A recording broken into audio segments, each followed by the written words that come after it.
Alright, Joe.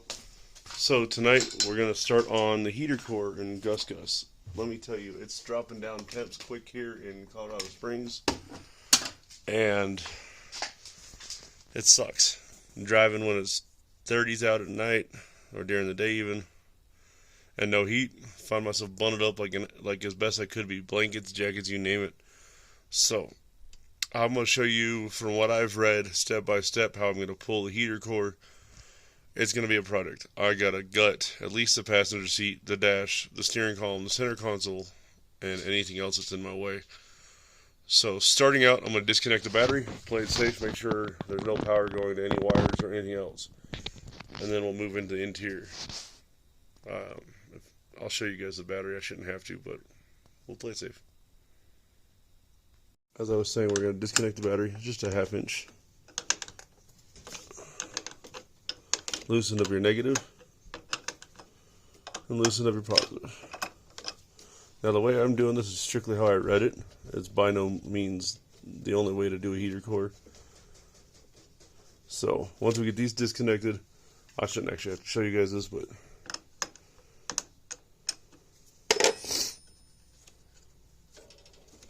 we'll get these loose, pop these off, and then we'll go to the inside.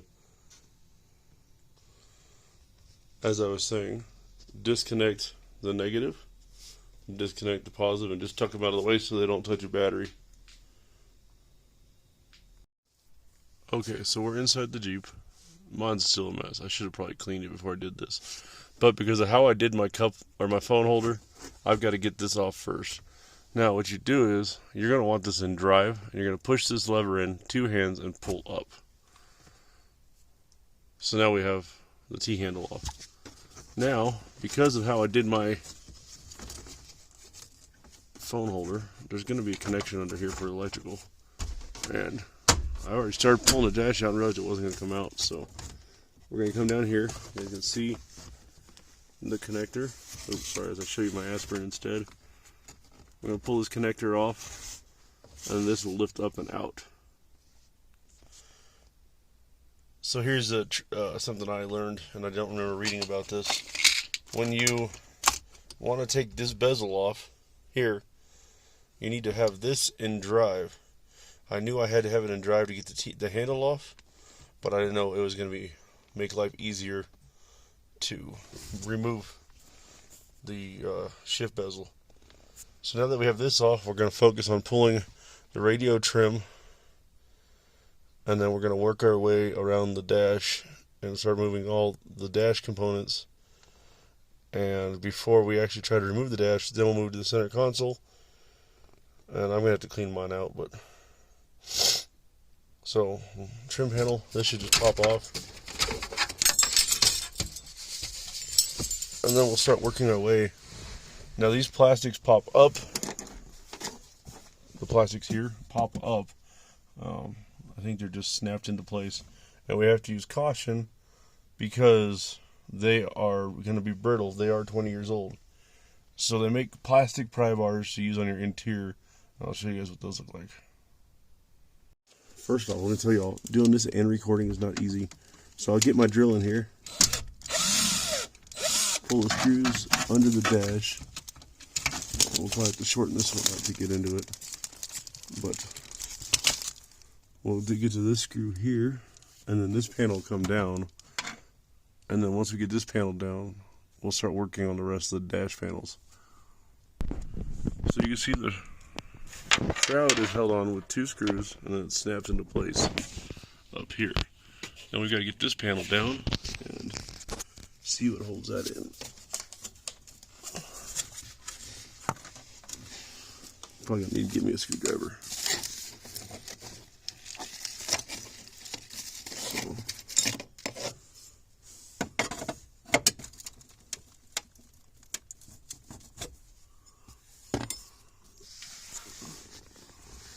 Oh, I got it. Screw here, and there's another screw up in here. There we go. See? Alright. We're going to learn as we do this, so. Now the important thing is, as you guys take these out, it doesn't hurt to have baggies and label everything. That way you guys remember where it all came from.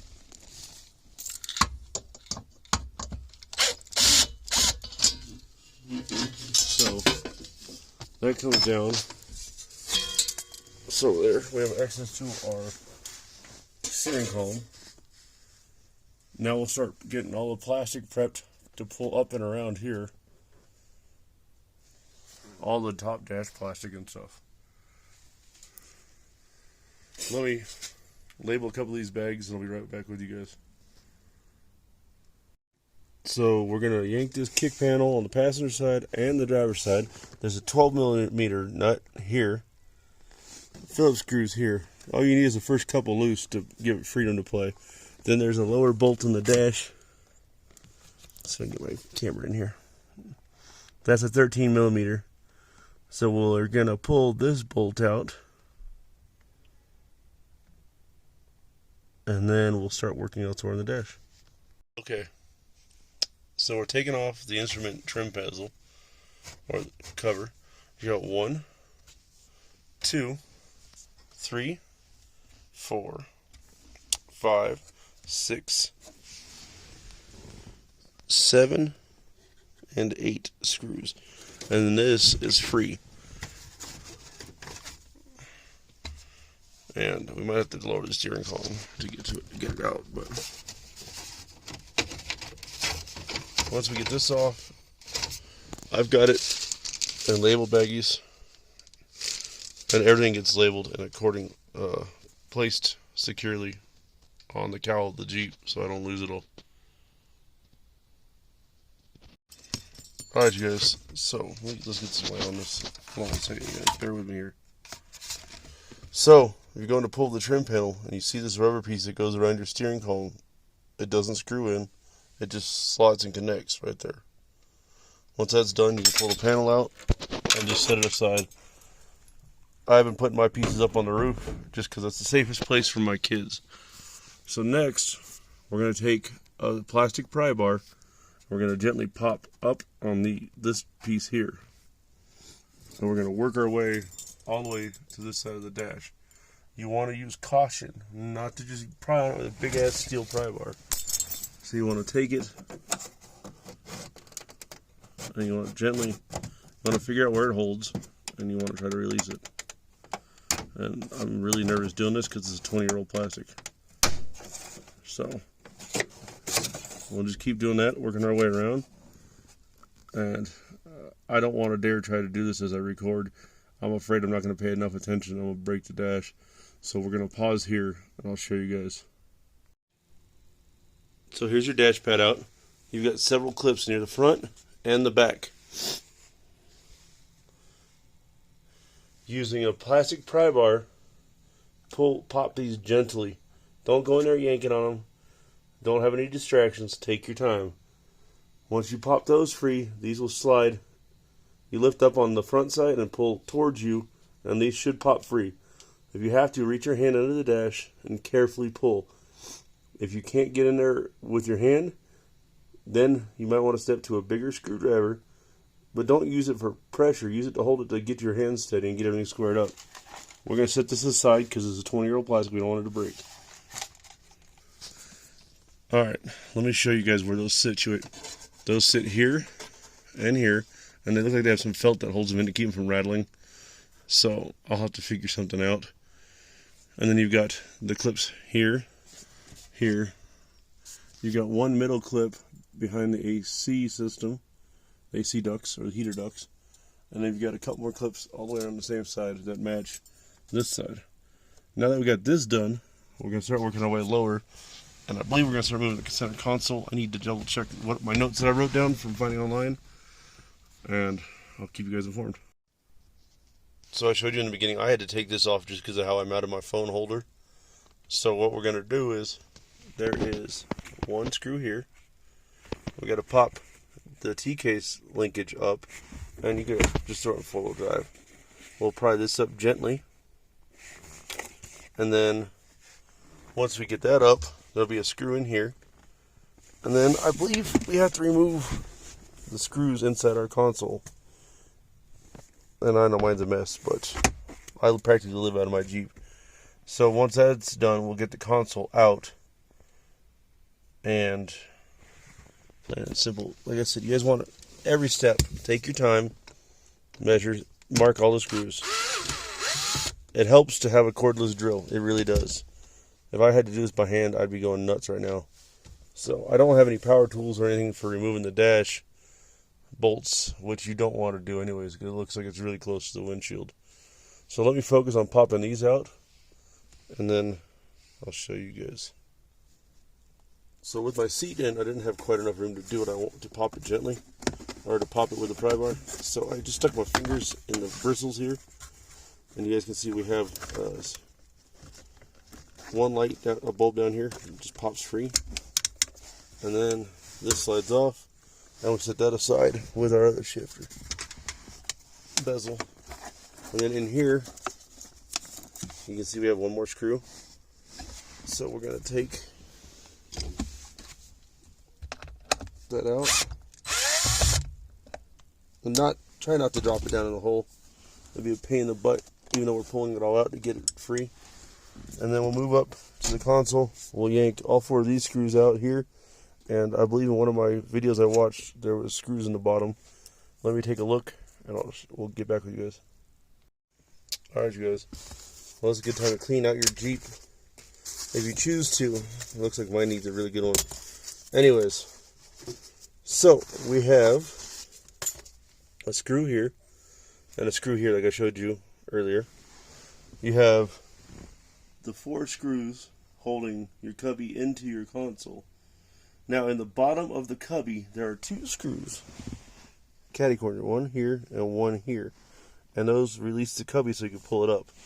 You want your e-brake handle up as high as you can, and you want your T-case in 4 low. That should give you enough clearance to gently bend and pry your console out of the way. So now that we got that done, we're going to finish taking apart the dash and start getting everything situated how we need it to get this behemoth out. I got to label a couple bags for the screws I took apart first. So let me get that done. Then I'll start on the dash. You guys can see I just laid them gently on the floor so I know where everything goes. Which is not ideal, but at least I laid them in a certain way to know where they are. Okay, you guys. So, as I was saying, we were at the center console, got that loose, label all the screws. You're going to have a nut here and a nut here, a bolt, and then there's going to be another bolt on the other side of this, right there. Now these are 13 millimeters, and I know I haven't said much about tools lately, but all I've needed so far is a screwdriver, a Phillips screwdriver bit for my drill, a flathead, and a plastic pry bar. Like I said, these are 13s, so I'm going to start pulling these so I get this bracket out of here that supports the dash supports the dash. So let me get the other bolts off, or the nut and the bolt, and we'll go from there. So this bracket's coming out now. It just pops out. I ended up needing to use a 2-inch extension and a 3/8-inch swivel to get my ratchet in there on the driver's side. I'm sure, because I was hitting this piece of plastic here, it's part of the ductwork, so you want to add that to your list. Now, let me label this, and I believe we're going to start working on, there's some structural supports or some bolts in here on the kick panels, and I've got that one off because I was already doing some wiring on that side a while back, and I never put it back together. So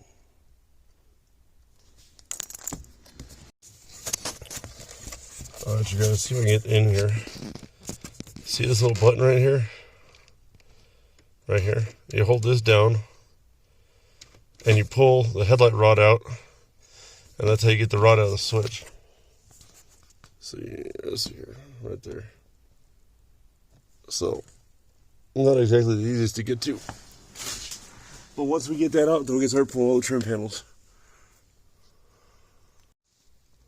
Okay.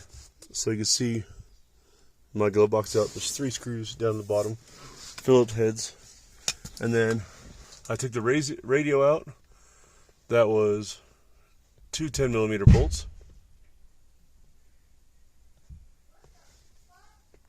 Okay, so along with the room of the radio, you've got 4 screws. Excuse me. 4 screws that hold the HVAC control in, and then there's 2 nuts that hold this vacuum module to the controller. You've got 2 electrical connections. Use careful. A lot of this is old plastic and it's going to be brittle. Take your time. Work it loose slowly. So now that I have the HVAC undone, now I'll start working on my dash support bolts. There's 2 13mm bolts for the steering column, which we're going to drop and set on the seat. And there is bolts on the upper part of the dash. I think there's 6 bolts up top. I want to say it's 4 bolts and then 2 nuts in the center. So let me get the steering column dropped and I'll show you guys that, and then we'll move to the top of the dash. So we have a nut here, and there should be another one up on this side right there. I believe they're 13s. Let me grab a socket and test fit it and let you guys know. So these are 13mm. So we're going to do those 2 nuts, and then we're going to lay the steering column down on the driver's side seat. And I'm thinking there might be 4. Let me see what I can find when I get into here.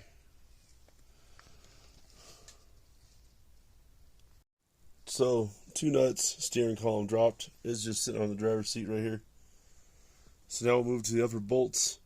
And from what I've read, once these upper bolts come out, we should be able to swing the dash off the passenger side with a rope or a bungee cord and tie it up to the passenger side roof line somewhere. So I'm going to start with, you guys can see, ignore my halfway Bluetooth mic. We'll start with these here. 1, 2, 3. And then you got the same on the other side. It's 4 bolts and 2 nuts. Now, when you're doing this, use caution around your windshield. Do not just go crazy. You can crack your windshield with a ratchet. So let me get this started and be right back with you guys. So, alright y'all. These bolts I thought were 13s, like the bottom bolts. These are 10mm, just so you guys know. You might want to deep for these. I think I get them with a shallow. Yet again, like I said, using a 3/8 inch drive, even a quarter drive would work with a swivel to keep you away from the dash. I mean, not the dash, the windshield. Really don't want to break my new windshield. Okay, I got all the bolts of the dash. One of the things I read about was this cover causing the dash to bind up on the A-pillar here. So we're going to take that out. The dash should be all free now. And I'm going to go over the passenger side. I got to get my cords out of the way. I'll be able to lift that side up, pull it back. Hopefully do it with caution, and hopefully I got everything disconnected and I don't break anything. And then game plan is to lift it and swing it this way with a strap of some sort. I've got to find one of my motorcycle straps or my cargo straps. So here goes nothing. Well, dash peeled back, no problem. So I know I have a bad habit of saying that, y'all. I apologize. Everything's disconnected under here, and you can see it's ready to pull out. I hooked it to a hole here in the dash, and then up here on the roof line. Now, if you guys have an interior, you'll have your oh crap handles up there, and that'll make life easy. Now that that is done, we are going to move under the hood, and there's going to be some hardware that I've yet to figure out where it is. I'm going to have to take my air box or my cowl intake off, and we're going to just figure this out together. So, pardon the mess. This garage is a nightmare right now, y'all. So, there's going to be a bolt down there. We're going to have to disconnect these AC lines. Move this evap can, or this vacuum lines and whatever that solenoid is. And actually, this stuff will not be going back in the Jeep. just letting you guys know as soon as, because I don't have AC. I deleted my AC. But you guys will have disconnect lines and whatnot down there. And I might just hack mine. You can use a AC quick disconnect tool, and I'll pull one out and show you guys what those look like. But we got to move all this crap out of the way, and then the box will be out on the floor tonight. Alright, let me catch you guys up. I kind of been working out here and just trying to get what I can done. So my air conditioning components are gone. The little condenser or canister that was right here is gone.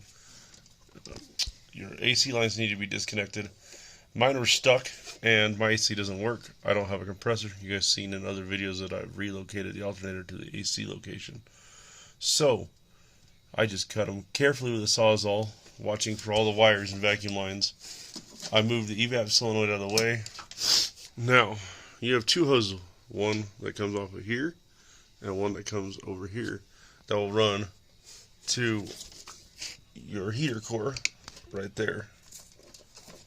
These two lines right here. My fingers are on. But mine started leaking and I had to rig it to get home, so I just looped the hose. If you have to loop it to get home, it is easier to use the smaller of the two lines under the bigger line nipple with the bigger spring clamp. Now there are a couple bolts that hold this in, and I've got two, and I'm not sure. I think there's one down in there. Yeah, that we got to get to. So somewhere I read there's about five, and when I find the fifth one, I'll let you guys know. I think it's somewhere back down there. So time to let the fun begin. See what kind of trouble I can get into.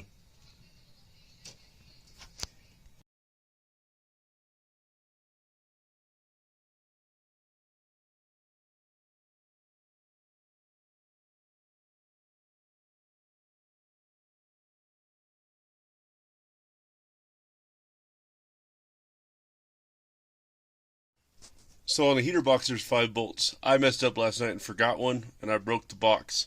This one here was bent and the nut is stuck between the head and the firewall, so we're going to cut that out. I'll show you the old box. I sent Source a different box to put in here. One sec. You guys can see where the old box broke. And it also cracked right here like this. So we picked up a new box, well, new to me, from F and Jeep here in Colorado Springs. And we're still going to have to do the heater core and all that in here, but it's okay. We have everything we need. And even stuff that's been cut, like this. I've got all the hoses, all the electronics off my box, so we're going to transfer everything over. So let me get that bolt removed out of the firewall. We'll tear this box open, I'll show you guys the inside, and we'll go from there. Okay, so this is where I cut and ground that stud out. I painted, put some primer on it just because I took it down to bare metal. I also kind of melted some of the insulation. And then we get down here to the new box. And you guys can see all the vacuum lines were butchered. I don't know if that's just how they pulled it out or not. So tonight when I get this set up after the kids go to bed, and we'll finish this video up, I'm going to swap all these pieces from my box to this box because I know mine all worked. And we're going to open this up. We're going to take the heater core out of here and get this squared away and ready to go in.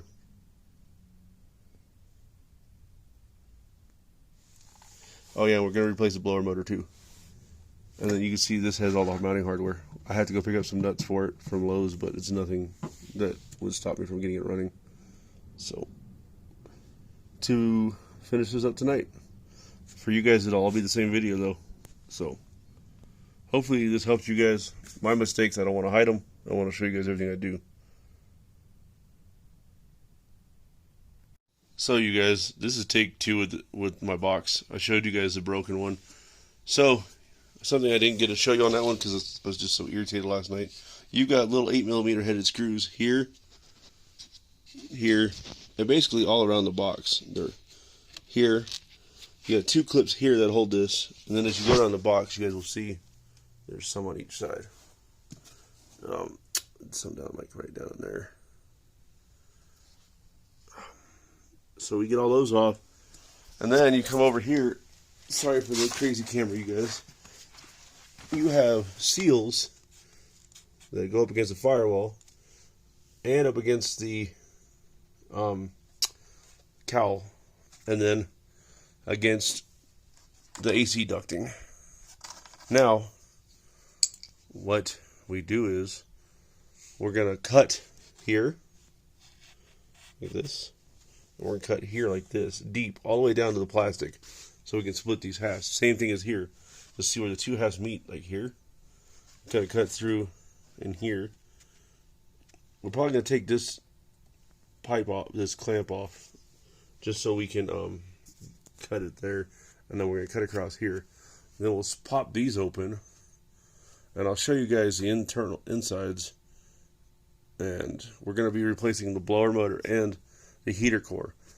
And you might say, well, man, you just picked up that box. Why are you replacing it? Well, I don't know what's in here either. I just bought this because I needed a new housing mainly. And I know all my parts are good off of my box, so I'm going to swap all the main heater box pieces over. I'll show you guys how I do that too. This turned out to be a little bit bigger project than I originally planned. Having to deal with two heater boxes now. Okay, so here we have our two halves. This is the culprit right here, at least in my rig. This one still looks like it's in halfway decent shape. So, well, minus the fact that this tab broke off.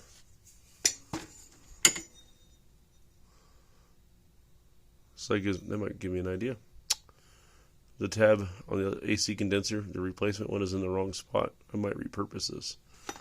Anyways, this little plastic door, it fell off of my other one. It took me forever to realize where it goes. This just sits in here like this to hold the core support in place.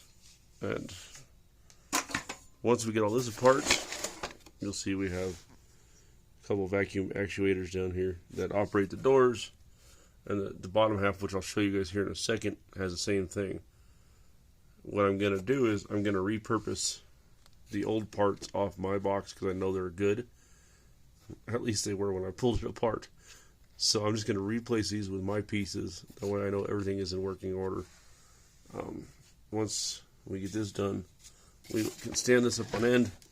There's another vacuum actuator down there. And that one at least is easy to get to if it doesn't function right. These ones are on the driver's side, and I might be able to get them while they're in the truck, but I'm not sure. So I'd rather play it safe than sorry. So let's get this new core support in. We'll get this part swapped over, and we'll go from there. Oh, while I'm thinking about it, there is a little plastic tab right there. It's easy if you just get a screwdriver, or I used a plastic pry bar on the other side. You guys, like I said, I'm trying to do this one-handed here. I don't have a camera person. So we hold this, and then this pops off like this. And then in doing so, there's a metal cap down here. Let's swing out here. We'll wiggle this piece off, and then this will pop free. See? I'm going to have to use two hands, but I wanted to show you guys that. We'll get all these parts swapped over, put the new blower motor in, then we'll start working on the top half and getting everything situated with that. We've got the new heater core in. Issue, this bracket's not lining up right, so I made a mark on the box. I'm going to attempt to cautiously drill to line it up so I can put a screw in it to hold it. I think it just holds this where it needs to be. We should be okay. It doesn't look like it affects anything. And then we'll put the top half on, get it all secure. You guys want to make sure the door here stays steady, and that plastic piece I showed you sits right in here. So we'll put the top half on. I still have to swap the vacuum actuators and all that stuff on that side, but I'll do it when it's all mounted together. That way I don't have to keep dealing with stuff falling out of here. So, as I was telling you guys, we're swapping over all the vacuum controlled actuators. I don't know all the technical terms, y'all. I'm just some backyard redneck mechanic. So, we got all these swapped over. I swapped my harness because it was complete. I swapped the vacuum harness because it was complete. I swapped the motor down here because it was complete. And it's kind of hard to see because I'm limited on space, but you can see all my actuators are here. And then we get to the front. We've got the new blower motor installed. And I told you guys that one bracket didn't line up right. So I used a sheet metal screw to hold it. That being said, if you do that, check multiple times to make sure that thing is not touching the inner tubes. You do not want to drill a sheet metal screw right into your brand new heater core. Kind of defeat the purpose of doing all this. You guys can see we have the lines out, ready to go. We're going to swing this under the dash, well, onto the firewall since there is no dash, and we're going to go from there. I think we're about ready. And this hole here where the old screw was, I'm going to fill with some RTV, just so it has a seal.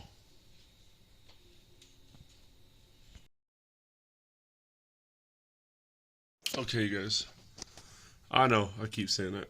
You can see where my socket lies. There's a nut there, and there's one way just below it, about a couple inches. Both those get nuts, and it's kind of hard to see. Let's see if I get my hand in here.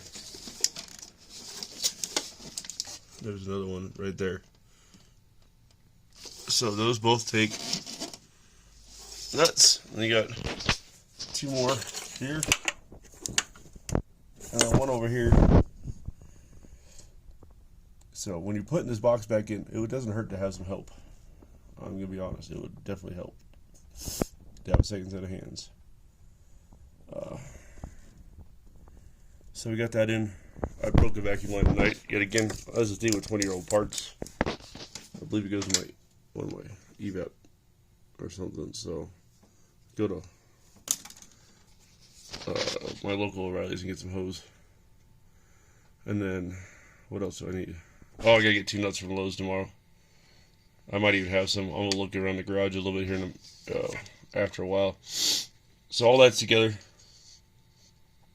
We're gonna start putting everything back together. I'm going to mount.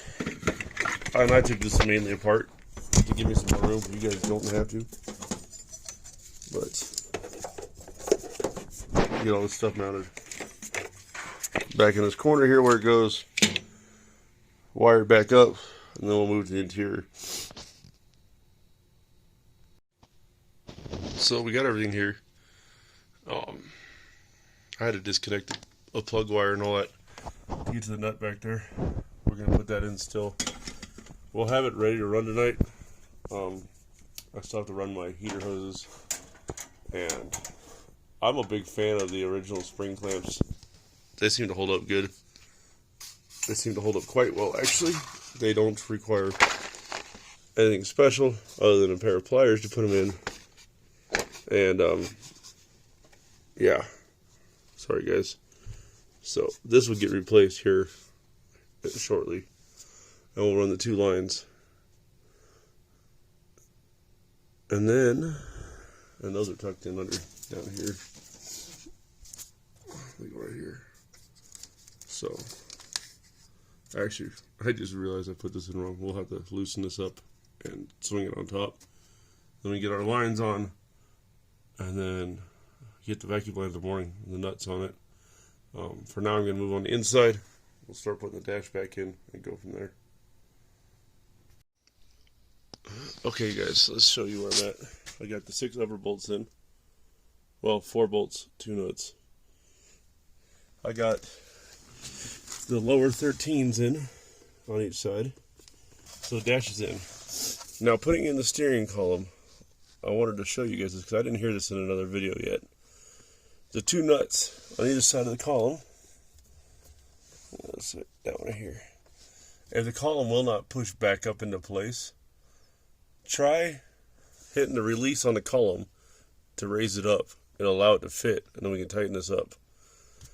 I struggled with it for a few seconds, and then I said, huh. And I hit the quick release, and it snapped right into place. So there's a tech tip. If this will not slide back in after you get the dash in, try hitting your release and getting your steering column to sit upright more. And that should allow you enough, or the alignment, to get these bolts or the nuts tightened up on the studs. Figured I would show you guys that. I'm going to get these tight. We're going to go over the dash and see what I got left. I should have the dash buttoned up tonight. Then I got to move back under the hood. I got to put a couple more nuts on the heater box since I was missing some. And then we'll get the heater hoses put on.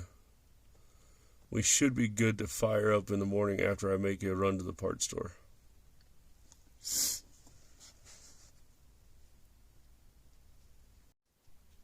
So we got to head the dash in, going through all the right steps, figuring out what needs to go back in.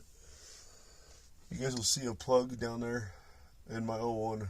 I had to go back and look at pictures and stuff, and it was not used. It freaked me out because I saw it laying there. We reconnected the antenna.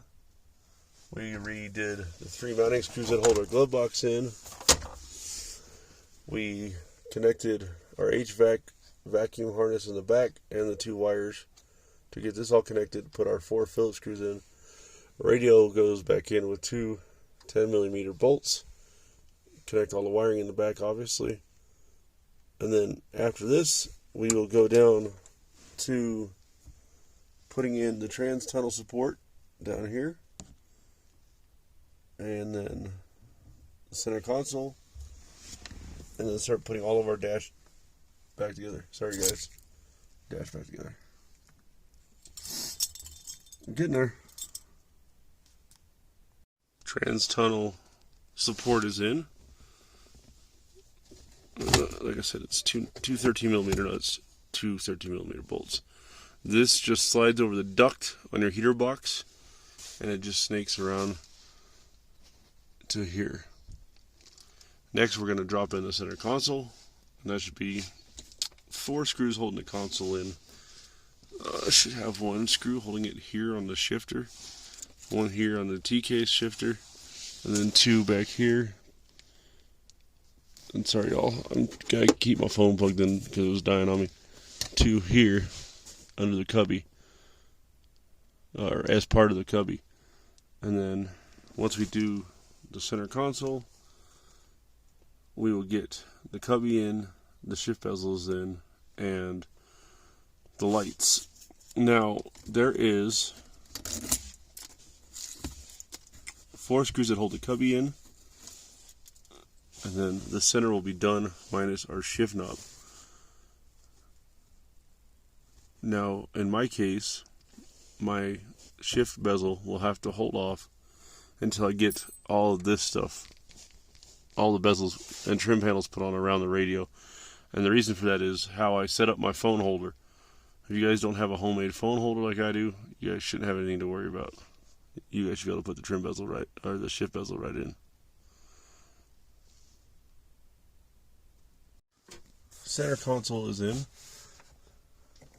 Need to snug up these screws, but you got 1 screw. Got another one right here. 2 in the bottom of my cubby, and then 4 holding the cubby to the center console. My latch is broke. I think they make them replacements, so that'll be one of the things we fix in the future. Now, when you're doing this, use caution. You just gotta bend it a little bit. You gotta have your park brake up as high as you can. You gotta play with your 4-link shifter. And you guys can see debris on the floor. This is just stuff I cleaned out of my console. So, excuse me guys. I believe the next piece will be the trim bezels, the dash pad, and all the surrounding plastics for the gauge cluster. And that should all be Phillips screws.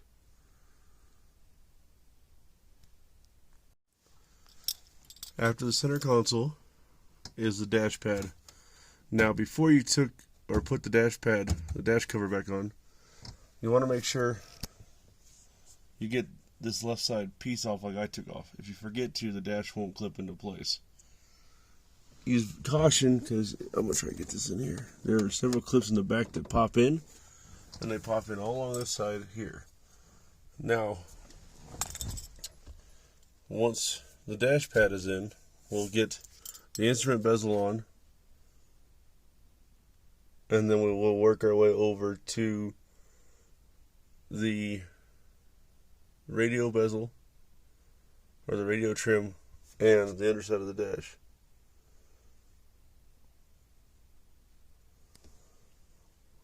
Once again, use caution. All these clips are brittle. This is all 20-plus-year-old plastic. Don't go in there and try to be He-Man. Use some finesse. Alright, dash trim is in. Lower column is in.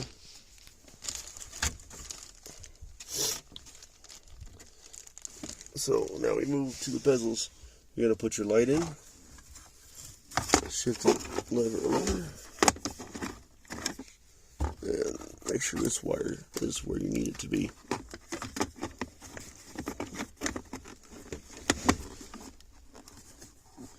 Push that in like so.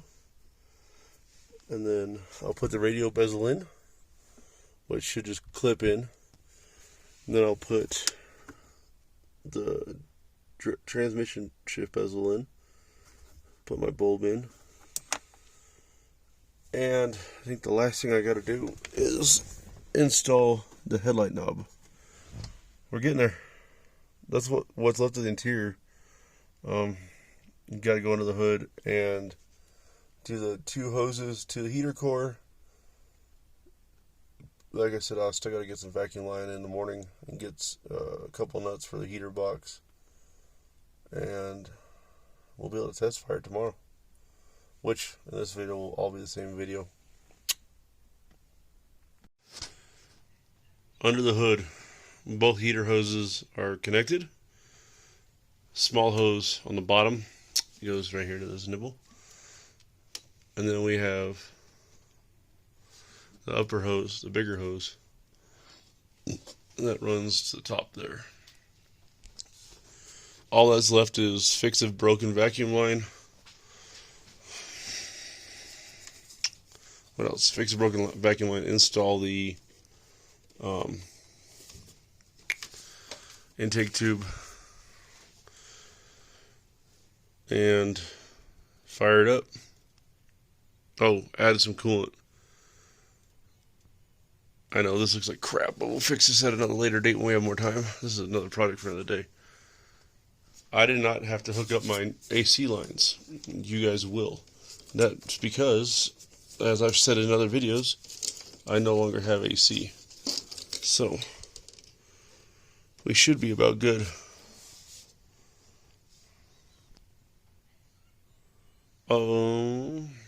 What else am I forgetting? You guys, this is a pain in the butt job, but it saves plenty of money. Would I do it again? In a heartbeat. Just because, for the fact it saves me money. So, pick this up again in the morning, and it'll all be the same video. Y'all saw how I did the heater core. Ran into a snag with the replacement box. For some reason, the blower motor is rubbing on the box, the heater box. So, I'm going to end this video here. You guys don't need to see how I troubleshoot this. If I figure out a quick, easy solution without taking it all back apart, I'll show you guys. The basic steps are there, so you guys know how to replace the heater core in your XJ. Thank you for watching, and God bless.